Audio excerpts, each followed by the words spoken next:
नमस्कार. 2-3 दिवसापासून महाराष्ट्राच्या राजकारणात जे काही चाललं आहे ना, ते मला नाही वाटत कुठल्या राजकीय पंडिताला सुद्धा कळत असेल.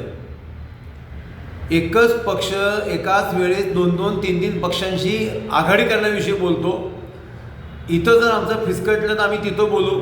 पुण्यामध्ये शिवसेना एकनाथ शिंदे साहेबांची आणि भारतीय जनता पक्ष चर्चा करत असतानाच दोन्ही पक्ष अजित पवारांशी सुद्धा चर्चा करतात. अजित पवार शरद पवारांशी चर्चा करतात. शरद पवार काँग्रेसशी चर्चा करतायत. मुंबईत आणखी वेगळं, नाशिकला आणखी वेगळं. महाराष्ट्रातल्या प्रत्येक जिल्ह्यामध्ये सर्व पक्ष एकमेकांच्या विरोधात आणि एकमेकांच्या बरोबर चालला आहे. विचारधारा, नैतिकता काही संबंध नाही. आणि मला कौतुक ह्या लोकांच्या मेमरीचं करावं लागेल बरं का.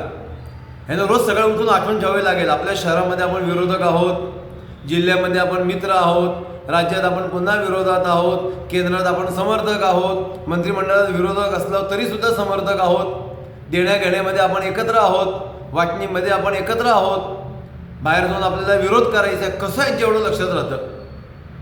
हे त्याच्यामध्ये एक डायलॉग आहे की तेरे हिम्मत का दात तो तेरा दुश्मन भी देगा लोठिया. हे तसा डायलॉग आहे.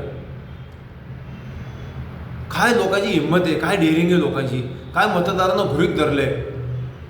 आम्ही कोणाबरोबर युती करू, आम्ही कोणाबरोबर जाऊ, मतदार आम्हालाच मतदान करणार आहे. किंवा असं की तुम्ही कोणाला मतदान करा, ते मतदान आम्हालाच होणार आहे, आम्हाला माहिती आहे. अवघड आहे ना सगळं. खरं कधीच विचार केला नव्हता की असं काहीतरी बघायला मिळेल, एवढं घाणेरडं राजकारण बघायला मिळेल. ज्या मायबाप सरकार म्हणायचं, मायबाप लोक म्हणायचं, व्यासपीठावरून पाया पडायची नाटकं करायची आणि त्यांना सगळं गृहीत धरायचं. मागच्या 15 दिवसात एकही राजकीय नेता मी पुढे येऊन काय करणार याच्यावर कोणी काही बोलत नाही. फक्त हिंदू महासभा बोलते असं म्हणायला हरकत नाही. फक्त आमचं यांच्याबरोबर वाजणार, आमचं यांच्याबरोबर राहणार, हे असे ते असे, यांचे व्हिडिओ लावा तुम्ही, त्यांचे व्हिडिओ तुम्ही लावा. सगळ्यांनीच एकमेकांविषयी एवढी गरळ ओकलेली आहे ना आत्तापर्यंत. मग आता त्याचं समर्थन करता येतं. मी तर वाईट बोललोच होतो, पण तू काय बोलला होता ते बघ. असं चाललंय.